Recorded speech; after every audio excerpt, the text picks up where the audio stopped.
Hi, it's Christina with the Sisyphean Journal, and I talked before about the normal breakdown of criminal abortions.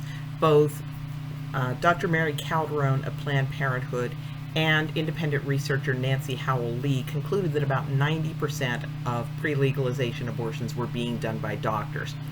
And then Ms. Howell Lee broke down the remaining 10% even further.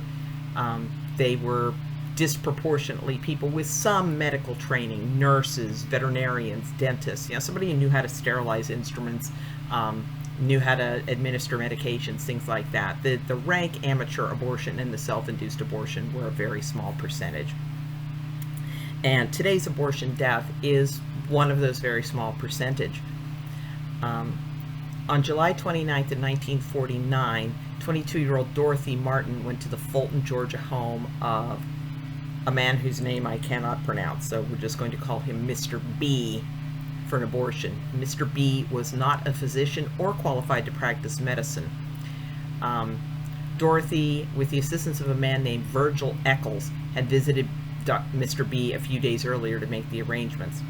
So Mr. B took Dorothy into a bedroom while Echols waited in the living room.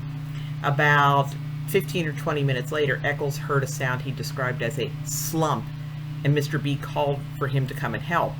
Echols went into the other room and found Mr. B supporting an unconscious Dorothy by the waist, and Dorothy was making a gurgling sound.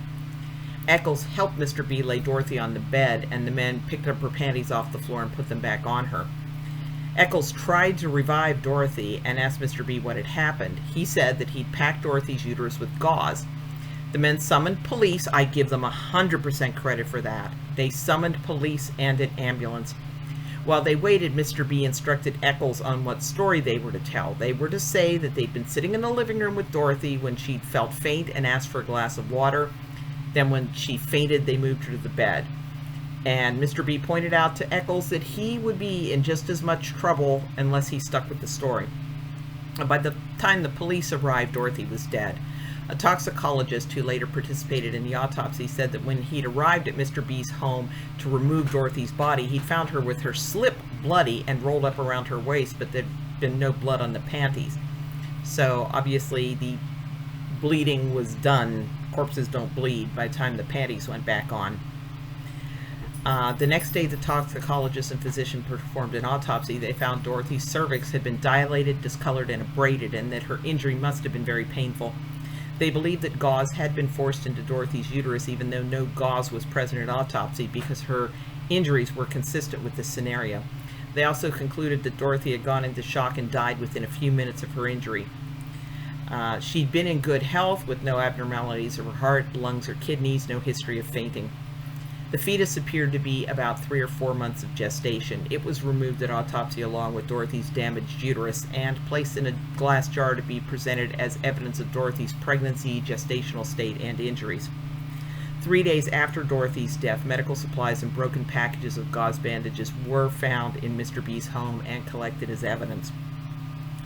At trial, it came out that Echols had previously brought his own wife to Mr. B for an abortion. That had taken place in June of 1948.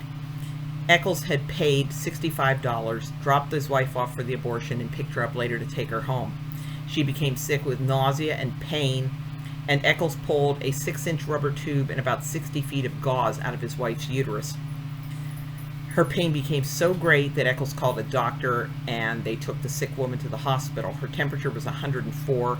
She was provided with penicillin and a blood transfusion. Mr. B visited her at the hospital, asking why she hadn't returned to him for treatment instead of going to somebody else. Mr. B was convicted in Dorothy's death. The puzzling thing for me is why Echols, whose own wife had nearly died under this guy's care, brought her there for his dubious services. And that's a mystery that continues in the safe and legal days. Women kept going back to Kermit Gosnell's clinic, even though the place was filthy.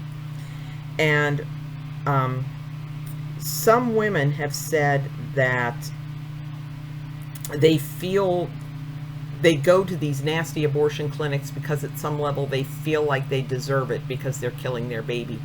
And I would love to see a study to find out if the reason women put up with this is because they feel like they deserve to die for what they're about to do to their babies.